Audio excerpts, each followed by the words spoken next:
사도행전 17장 24절에서 34절의 말씀을 가지고 세상 철학 속에서의 전도라는 제목으로 말씀을 나누고자 합니다. 우리가 사도행전을 주일마다 살피고 있습니다. 초대교회 사도들과 성도들이 유대와 사마리아와 소아시아 그리고 지금의 그리스 여러 도시의 복음을 전함을 우리가 살폈습니다. 지금까지는 유대 회당이든지 다른 장소에서든지 주로 하나님을 믿고 있는 사람을 만나고 또 하나님의 놀라운 기적, 능력을 통해 믿음을 가지는 경우를 우리가 대부분 보았습니다. 걷지 못하는 사람이 일어나므로 하나님의 치유의 사건을 보고 많은 사람들이 예수님을 믿는 그런 일도 있었습니다. 그런데 오늘 읽은 이 본문 아테네 도시에서는 달랐습니다. 아테네 도시는 바로 철학과 문학과 교육의 도시였습니다. 또한 도시 곳곳에 우상과 신전이 있으며 알지 못하는 신들에게라고 적혀있는 제단이 있을 만큼 굉장히 사람들의 마음이 종교심에 가득했습니다. 이런 도시에 복음을 전해야 된다면 어떻게 복음을 전해야 될까요? 물론 하나님의 인도하심, 성령님의 능력, 그것이 가장 중요하죠. 이걸 이루어져야 됩니다. 이에 더하여 복음을 듣는 사람들과 대화하며 복음을 전할 수 있는 접촉점을 만드는 것이 필요합니다. 전도란 것이 무엇입니까? 사람과 사람이 만나 예수님의 복음을 전하는 것이죠. 하나님께서는 전도를 천사들에게 맡기시지 않으셨습니다. 우리 사람들, 먼저 예수님을 믿는 우리들에게 전도를 맡기신 것이죠. 그러기에 예수님을 믿는 우리들은 믿지 않는 사람과 만나 관계를 가지고 교제를 가지고 대화를 함으로 복음을 전할 수 있는 접촉점을 만들게 됩니다. 자, 접촉점이 만들어진 다음에는 이제 어떻게 해야 될까요? 어떤 말을 그들에게 전해야 될까요? 오늘 본문의 내용이 바로 이것을 담고 있습니다. 아테네에서의 복음의 접촉점은 이전과는 다른 모습이었습니다. 철학의 중심지에서 전도자 일행이 전하는 내용이 무엇인지 이 아테네 사람들은 지적으로 알고 싶은 그런 호기심이 가득한 사람이었죠. 그런 사람들과의 접촉점이었습니다. 어떻게 보면 그 전까지는 하나님을 믿지만 예수님을 알지 못했던 유대인들이나 하나님의 놀라운 이적을 보고 예수님 믿는 경우보다 오히려 우리들의 일반적인 삶 속에서 이런 사람들을 더 쉽게 접하게 됩니다. 여러 철학, 여러 가치관을 가지고 있습니다. 그런데 딱히 무엇인가를 믿거나 딱히 어떤 종교를 가지고 있는 것도 아닙니다. 그것이 보통 일반적인 사람들의 모습이죠. 그런 사람들에게 어떻게 복음을 전할 수 있을까요? 이런 사람들에게 복음을 전하면 바로 우리들의 신앙과 어떤 관계가 있는지도 살펴보게 됩니다. 오늘 말씀을 통해 다양한 가치관이 있는 이 세상 속에서 믿음을 가지고 또 복음을 전하시는 모든 성도님 되시기를 간절히 간구드립니다. 자, 지난 시간에 아테네 도시 사람들은 바울 사도가 전하는 복음을 더 자세히 듣고자 그를 아레오바고라고 하는 그런 광장에까지 바울 사도를 이끌었습니다.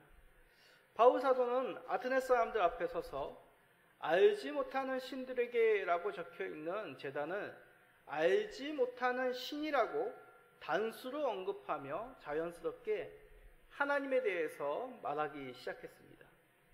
이제 본격적으로 하나님에 대해서 바울 사도는 알리게 됩니다. 그러면 하나님에 대해서 아테네 같은 사람들, 아테네 도시 같은 사람, 시민 같은 사람들에게 알린다면 어떤 내용부터 알려야 될까요? 우리 성도님들이라면 어떤 내용으로부터 이야기를 시작하겠습니까? 주변에 혹시 친구들이나 이웃들이 당신이 믿고 있는, 너가 믿고 있는 그 하나님에 대해서 좀 듣고 싶어 라고 질문한다면 여러분들은 무엇이라고 하나님에 대해서 말하겠습니까? 그런데 우리가 먼저 생각할 것은 우리의 마음보다 상대방이 어떠한 마음이냐가 중요합니다. 무슨 뜻이냐면 사람들 중에는 여러 의도를 가지고 묻는 경우들이 많습니다. 정말 알고 싶어서 질문한다든지 그런 경우가 있죠. 근데 이런 경우도 있습니다. 그래, 네 뜻은 뭔데? 이렇게 약간 이 뜻은 뭡니까? 네 얘기를 한번 들어보자. 내 생각은 이런데 네 얘기 한번 해봐라. 약간 트집을 잡거나 비난하거나 약간 비판하기 위해서 그런 경우로 질문하는 경우들이 간혹 있죠. 복음의 내용도 마찬가지입니다. 복음의 내용을 알고 싶어서 질문하는 경우도 있지만 그래? 한번 얘기해봐. 이런 식으로 어떤 너의 이야기를 한번 들어보자. 이것은 좀 듣고자 하는 마음보다 자신이 가지고 있는 생각과 비교하기 위하여 트집을 잡기 위하여 어떤 그런 경우로 질문하는 경우도 있다는 것이죠. 그러기에 우리는 상대방이 어떠한 의도를 가지고 묻는지를 우리가 보아야 합니다. 그럼 아테네 사람들은 왜 바울에게 복음을 듣고 싶어 했습니까? 자, 지난주에 읽었던 본문 사도행전 17장 19절에서 21절을 한번 봅시다. 그를 붙들어 아레오바고라로 가며 말하기를 내가 말하는 이 새로운 가르침이 무엇인지 우리가 알 수 있겠느냐? 내가 어떤 이상한 것을 우리 귀에 들려주니 그 무슨 뜻인지 알고자 하노라 하니 모든 아렌스 땅과 거기서 나그네된 외국인들이 가장 새로운 것을 말하고 듣는 것 외에는 달리 시간을 쓰지 않음이더라. 아테네 사람들이 바울 사도를 아레스의 언덕, 아레오바고라가 이제 아레스의 언덕이라는 뜻입니다. 이 아레오바고로 이끌고 간 이유, 복음의 내용을 전에 들어본 적이 없는 내용인데 한번 무슨 내용인지 알고자 한다. 그렇게 바울 사도를 이곳으로 이끌고 있는 것이죠. 이에 대해서 사도행전의 기자인 누가는 덧붙여서 아테네 사람은 외국인들이 전한 가장 새로운 것을 알고자 하는 그런 지적 호기심을 충족시키는데 많은 시간과 열정을 쓰고 있다라고 그렇게 덧붙여 설명하고 있습니다. 그러니까 쉽게 얘기해서 아테네 사람들은 복음이 그저 이전에 들어보지 못한 새로운 내용이기에 이 최신의 지식을 알고자 하는 지적인 호기심으로 바울을 초대하여 이야기를 듣는 것이죠. 듣기는 듣지만 순전한 마음으로 그 내용을 자신의 것으로 받고자 하는 마음이 아니라 어떤 지적인 지식적으로 알고 이것이 그전에 들었던 철학과는 어떠한 다른 점이 있는지 판단하고자 하는 마음이 강했다는 것입니다. 아테네 시민에게는 어떤 영적인 갈급함, 예수님을 믿고자 하는 갈망함이 느껴지지 않습니다. 이런 사람들에게 무엇인가 알린다, 복음을 전한다는 것은 너무나 힘든 일입니다. 성도님들도 그렇지 않습니까? 벌써 생각이 정해져 있는 사람에게 한번 무슨 말을 해보는지 한번 들어보자 라는 그런 투로 접하는 사람들에게 내가 알고 있는 것을, 그 예수님의 복음을 전하여 그들이 믿게 인도한다는 것은 참으로 어렵습니다. 그럼 어떻게 해야 될까요? 복음을 전하지 말아야 되겠습니까? 그렇지 않음을 우리는 잘 알고 있습니다. 디모데후서 4장 5절입니다. 또 그 귀를 진리에서 돌이켜 허탄한 이야기를 따르리라. 그러나 너는 모든 일에 신중하여 고난을 받으며 전도자의 일을 하며 내 직무를 다하라. 나이 많은 바울 사도가 영적인 아들에게 이 빌립보 감옥에서 이 영적인 아들에게 로마 감옥에서 적고 있는 내용입니다. 영적인 아들 디모데에게 당부하기를 말세의 때가 되면 사람들이 진리가 아닌 허탄한 이야기를 따르게 될 것이다. 그럼에도 우리는, 성도는 복음을 전하는 자들은 모든 일에 정신을 차리고 고난을 참고 전도의 직분을 감당해야 된다고 당부하고 있는 말이죠. 이 말은 단지 바울 사도가 디모데에게만 하는 당부가 아닙니다. 하나님께서 오늘날 살고 있는 우리들에게 당부하시는 말씀이죠. 그렇습니다. 아테네 사람들의 모습은 일반적인 세상 사람들, 현대를 살아가고 있는, 이 말세를 살아가고 있는 사람들의 모습과도 같습니다. 허탄한 일, 세상의 가치관, 철학에는, 종교에는 열광합니다. 요즘에는 외계인을 숭배하는, 외계인이 있다라고 믿고 따르는 사람들이 굉장히 많다고 하더군요. 그런 어떤 세상의 가치관에, 어떤 새로운 것에는 열광하지만 정작 진리가 무엇인지, 복음이 무엇인지에 대해서는 마음을 닫고 있습니다. 그럼에도 우리는 더욱 정신을 차리고 견디고 복음을 붙잡아야 됩니다. 그리고 전해야 됩니다. 바울 사도의 모습은 선교사, 전도자이기 전에 한 명의 성도의 모습이라 할 수 있는 것이죠. 세상 철학 속에서도 복음 가운데 살며 허탄한 이야기를 따르는 사람들에게 복음을 전하는 사명을 감당하고 있는 한 명의 성도라고 할 수 있습니다. 이러한 시대 가운데 하나님의 백성으로 살아가고 있는 사람, 구약 속에서도 있습니다. 하나님의 언약이 무시되던 시대 속에서도 하나님의 언약 가운데 살며 또한 낯선 사람에게 하나님의 언약을 또 사랑하며 은혜를 베푸는 사람, 그 사람은 다름 아니라 룻기에 나오는 보아스라는 사람입니다. 그는 모압 여인 룻을 하나님의 언약으로 보호하고 아내로 맞이합니다.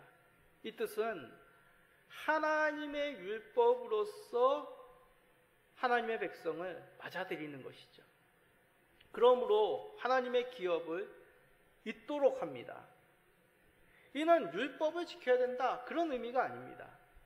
각자의 소견에 오는 대로 살던 이 사사시대에 하나님의 언약 가운데 살아가고 그런 하나님의 언약 속에서 낯선 이방인에게 하나님의 언약으로 은혜와 사랑을 베푸는 하나님의 백성의 모습을 보이는 것이죠. 그로 말미암아 하나님께서 믿음의 백성들을 어떻게 사랑하시고 어떻게 은혜로 보호하시는지 깨닫게 됩니다. 세상이 그러하여도 우리는 하나님의 사랑으로 예수님의 복음의 은혜를 입은 사람으로 살아야 됩니다. 시편에는 하나님의 구원을 얻은 자의 마음이 어떠한지를 찬송하는 시가 있습니다. 자, 시편 116편 12절부터 14절입니다. 읽어봅시다. 내게 주신 모든 은혜를 내가 여호와께 무엇으로 보답할까? 내가 구원의 잔을 들고 여호와의 이름을 부르며 여호와의 모든 백성 앞에서 나는 나의 소원을 여호와께 갚으리로다. 시편 기자의 고백과 같이 세상이 그러하여도 하나님께 받은 구원의 은혜를 기억하며 하나님께 받은 귀한 복음, 이것을 붙잡고 살아야 됩니다. 뿐만 아니죠. 그 가운데 살고 있는 성도로서 세상 사람들에게 이 하나님의 은혜를 선포하는 그런 삶을 살아야 됩니다.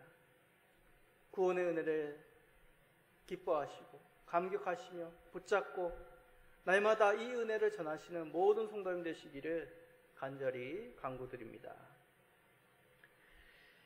자, 이제 앞에서 본문에 말씀하는 내용을 본격적으로 살펴봅시다. 이런 세상 가치관에 있는 사람들에게 하나님을 어떻게 알려야 될까요? 지적 호기심을 듣는 이들에게 어떻게 복음을 전해야 될까요? 바울 사도는 여러 신정과 신상, 그리고 알지 못하는 신들에게라 적혀있는 제단과 연단하여 하나님에 대해서 설교합니다. 바로 하나님은 스스로 계신 하나님이라고 알립니다. 사람이 만든 신전에 계시거나 사람의 손으로 만들어진 금이나 은이나 돌로 새긴 어떤 우상물을 형성할 수 있는 분이 아니라고 알립니다. 세상을 창조하신 분, 세상을 다스리신 하나님이라고 아테네 사람들에게 소개합니다. 사도행전 17장 24절 25절 읽어봅시다. 우주와 그 가운데 있는 만물을 지으신 하나님께서는 천지의 주제시니 손으로 지은 전에 계시지 아니하고 또 무엇이 부족한 것처럼 사람의 손으로 섬김을 받으시는 것이 아니니 이는 만민에게 생명과 호흡과 만물을 친히 주시는 이심이라. 자, 24절에 하나님께서 천지의 주제시다라는 뜻은 하늘과 땅의 소유주시다라는 뜻이죠. 하나님은 온 우주, 온 세상을 다스리시는 통치자이십니다. 그러니 당연히 부족함이 있어 사람에게 섬김을 받으실 분이 아니시죠. 이에 비해서 다른 종교, 우상은 어떻습니까? 마치 신에게 무엇인가 부족한 것처럼 사람들이 그 신을 섬깁니다. 신을 만족시키지 못하면 어떠죠? 벌을 받는다고 생각하죠. 그래서 신을 기쁘게 하기 위하여 많은 것들을 바칩니다. 열심히 종교의식을 행하여 신을 기쁘게 만들려고 하는 것이죠. 그런데 하나님은 어떻습니까? 하나님께 우리가 그럴 필요가 없습니다. 우리의 섬김이 필요한 분이라 우리가 예배를 드리고 경배하는 것이 아니죠. 경배해야 될 만큼의 주, 우리를 다스리시는 주이시기 때문에 우리가 마땅히 하나님께 경배하는 것입니다. 필요성이 있어서 경배하는 것과 본성 그 자체가 경배를 받으실 분이시기에 경배하는 것과는 다른 것이죠. 이 차이를 아시겠습니까? 다른 종교는 필요한 겁니다. 내가 지금 배가 고프니까, 내가 너희들의 정성, 종교 행위를 필요하니까 섬겨라. 이것이 타 종교나 우상이 가지고 있는 본성입니다. 그러나 하나님은 세상을 만드신 우리의 주, 세상을 다스리시는 만군의 주이기에 마땅히 피조물로서 하나님께 경배하며 예배드리는 것이죠. 이 차이를 분명히 알아야 됩니다. 창조자시고 만물에 주신 하나님을 어떤 신전에서만 경배하고 어떤 형상으로 표현한 것이 맞지가 않는다는 것이죠. 우리 사람이 하나님의 형상이라고 하지 않습니까? 이 뜻은 하나님이 우리와 같이 눈이 있고 손발이 있고 머리가 있고 사람의 형상이라는 뜻이 아닙니다. 저는 초등학생 때 하나님을 마치 산신령처럼 이해한 적이 있습니다. 하얀 머리에 흰 옷을 입고 또 뭘 타고 다십니까? 구름을 타고 다니시는 그런 산신령처럼 여겼습니다. 이것은 아마도 주일학교 때 아이들에게 설명하면서 어떤 이미지가 이렇게 내 속에 들어온 것이 아닌가 생각이 듭니다. 혹시 이 자리에 계신 분들 중에 하나님을 그런 하나님으로 생각하신다면 그 이미지를 과감히 지워버리시기 바랍니다. 요한계시록의 사도 요한이 본 그 하나님의 형상조차도 하나님께서 그렇게 생겼다는 뜻이 아닙니다. 하나님의 본성을 설명하는 것이죠. 하나님은 영이십니다. 그렇다고 보통 말하는 유령처럼 어디에 들어가고 무엇인가 머물고 무엇인가 조종하는 그런 존재가 하나님이 아니란 얘기죠. 온 우주의 만물이시 하나님의 전입니다. 온 우주 만물이 하나님의 전이란 얘기죠. 어떠한 것으로도 하나님을 가둘 수가 없습니다. 한 장소에 머무시는 분이 아닙니다. 무소부지하신 어떤 곳에서도 하나님이 계시고 어떤 것으로도 한정시킬 수 없는 무소부재라는 뜻이 그런 뜻이죠. 어디에나 계시는 어떤 것으로 한정시킬 수 없는 분, 그분이 하나님이십니다. 그리고 광대하신 분이시죠. 하나님의 사랑과 하나님의 그 넓으신 깊으신 뜻은 우리가 측량할 수 없는, 무엇으로 그것을 표현할 수 없는 광대하신 하나님이십니다. 그런 하나님을 한 신전으로 한정하여 섬긴다? 어떤 피조물을 사용하여 어떤 모양으로 만든다? 이것은 하나님을 하나님으로 섬기는 것이 아닙니다. 하나님을 모욕되게 만드는 것이죠. 하나님의 성전을 지은 솔로몬도 이렇게 고백을 합니다. 역대하 2장 6절입니다. 누가 능히 하나님을 위하여 성전을 건축하리요? 하늘과 하늘들의 하늘이라도 주를 용납하지 못하겠거든. 내가 누구이기에 어찌 능히 그를 위하여 성전을 건축하리요? 그 앞에 분향하려 할 따름이니라. 이 뜻은 솔로몬의 어떤 겸손해서 아유 내가 어떻게 이런 일을 할 수 있습니까? 이런 의미보다도 하나님은 어떤 성전에서 우리가 어떤 표현하는 무엇으로 그것을 표현할 수도 없고 또한 그것을 하나님의 집이라고 건축할 수도 없다는 것이죠. 그런데 왜 솔로몬은 하나님께 성전을 건축하여 드립니까? 그 앞에 분향할 따릅니다. 하나님을 경배하는 사람으로서 하나님을 경배한 주의 백성으로서 하나님을 만나는 그런 상징의 장소를 마련하여 하나님께 나아갈 수 없는, 그러니까 하나님을 위한 것이 아니라 하나님을 경배하는 사람들을 위하여 이 성전을 만들었다라고 고백하는 것이죠. 그렇습니다. 하나님은 우리의 섬김이 필요하거나 성전이나 형상으로 가둘 수 없는 분이십니다. 바울 사도는 지금 그리스 신들을 섬기는 문화에 익숙한 그런 아테네 사람들에게 그런 우상들과 하나님은 비교 대상이 될 수 없다는 것을 밝히고 있는 것이죠. 하나님은 만물의 주요, 만왕의 왕이요, 세상을 다스리시는 왕 중의 왕임을 밝히고 있습니다. 이 자리에 계신 우리 성도님들은 어떻습니까? 혹시 우리는 하나님을 이 이방의 신처럼 우리의 욕망, 우리의 문제를 해결하는 해결사 정도로만 여기고 있지 않습니까? 우리는 하나님이 나의 경배, 섬김 없이는 안 되는 분은 혹시 착각하며 예배를 드리고 있지 않습니까? 하나님을 경배하며 하나님만을 섬겨야 되는 주의 자녀이기에 우리는 주께 나와 겸손히 하나님 앞에 엎드릴 뿐입니다. 우리의 찬양을 받으실 만물의 창조자요, 만물의 주이신 하나님을 고백하는 것 말고 어떠한 것도 우선이 될 수 없죠. 이렇게 하나님을 바로 알고 바르게 경배하시며 바르게 하나님을 전하시는 모든 성도님 되시기를 간구드립니다. 그러면 아테네 사람들은 정말 이 내용을 알고 싶어서 바울 사도를 광장으로 이끈 것일까요? 그런데 놀랍지 않습니까? 그렇지 않습니다. 아테네 사람들은 바울이 전하는 복음, 예수와 부활을 듣고자 함이지 어떤 하나님에 대해서 알고 싶었던 건 아닙니다. 그러면 바울 사도는 왜 예수님의 이야기를 전하지 않고 먼저 하나님, 성부 하나님에 대해서 전한 것일까요? 이것은 어떤 아테네 사람들이 가지고 있는 가치관도 연관이 있습니다. 예수님께서 어떤 종교의 창시자나 철학자와 같은 분이 아님을 밝히는 것이죠. 만물의 주이신 하나님께서 보내신 구세주임을 밝히기 위하여 먼저 하나님을 알린 것입니다.